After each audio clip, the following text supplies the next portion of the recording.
জঙ্গলে হাঁটতে হাঁটতে আমি ভুলক্রমে একটি ল্যান্ডমাইনের উপর পা রাখলাম। একজন মহিলা পুলিশ অফিসার সঙ্গে সঙ্গে চিৎকার করে সবাইকে দূরে সরে যেতে বলে, কিন্তু আমি দেখলাম ওই ল্যান্ডমাইনের মান 0 ছিল, মানে এটি একদমই বিস্ফোরিত হওয়ার মতো কিছুই ছিল না। তবুও মহিলা পুলিশ অফিসার আমার উপর বিশ্বাস করতে পারছিল না। তিনি বলে আমি যেন এই জায়গায় দাঁড়িয়ে থাকি, কিন্তু আমি সরাসরি আমার পা তুলে নেই। তিনি ভয়ে কাঁপতে থাকে এবং সঙ্গে সঙ্গে আমাকে জড়িয়ে ধরে। সৌভাগ্যবশত ল্যান্ডমাইন বিস্ফোরিত হয়নি। পরে যখন তিনি বুঝলেন যে আমার এই পৃথিবীতে কেউ নেই, তখন তিনি আমাকে এক জায়গায় রেখে আসার কথা বলে, কিন্তু আমি সেই জায়গাটা একদমই পছন্দ করিনি। শেষ পর্যন্ত তিনি আমাকে অস্থায়ীভাবে নিজের সঙ্গে রাখার সিদ্ধান্ত নেয়। তিনি আমাকে নিজের বাড়িতে নিয়ে যায়, যেখানে গিয়ে আমি দেখি তার বাড়িতে যত এন্ট্রিক রাখা ছিল সবই নকল। কোনো এন্ট্রিকের দাম $1 বেশি নয়। ঠিক তখনই একটি লোক দোকানে আসে। তিনি একটি এন্ট্রিক $5 লক্ষ বিক্রি করতে চায়, কিন্তু আমি বুঝতে পারলাম যে তিনি মিথ্যা বলছে।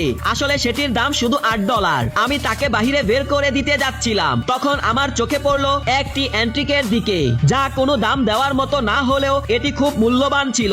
আমি ধীরে ধীরে মহিলা পুলিশ অফিসারকে বললাম যে এটি কিনতে হবে। তিনি অবাক হয়, মনে হলো সামনে থাকা ব্যক্তি ধোঁকা দিতে চাচ্ছে। শেষমেশ আমাকে আমার সঞ্চয় থেকে খরচ করে এটি কিনতে হয়। সেই লোকটি হাসতে হাসতে চলে যায়, মনে করে তিনি বড়সড় লাভ করেছে, কিন্তু বাস্তবে তা মোটেও হয়নি। এরপর আমি মহিলা পুলিশ অফিসারকে একটি এন্ট্রিক শপে নিয়ে যাই এবং দোকানদারকে বলি এর দাম $1 মিলিয়ন।